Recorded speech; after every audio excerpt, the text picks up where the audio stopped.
Y nosotros lo que vamos a ir dando son sugerencias e ideas para que este proceso pues, bueno, vaya fluyendo, ¿no? Vale, vamos a ponernos en la situación, luego cuando vayáis a vuestras organizaciones veréis cómo vehiculizáis el minuto para la innovación y cómo lo organizáis, ¿vale? Vamos a ponernos en la situación de que todos nosotros, ¿vale?, incluida Olga y yo, vamos a ser el grupo promotor que organice un minuto para la innovación, en nuestro caso en Innovasque, que también lo vamos a hacer, en cada caso, pues nuestra organización, ¿vale? Que luego al final, las personas que habéis venido hoy no vais a ser ese grupo promotor, bueno, vale, pero vamos a ponernos en esta situación para hacer un ejercicio práctico de, bueno, vamos a ver cómo organizar, cómo poner en marcha este minuto. Entonces decía Olga que lo primero, el grupo promotor, ¿vale?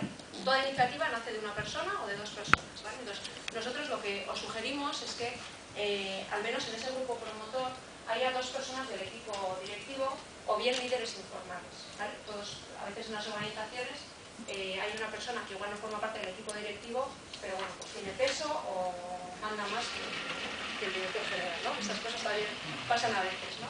Entonces sugerimos dos personas, ¿vale?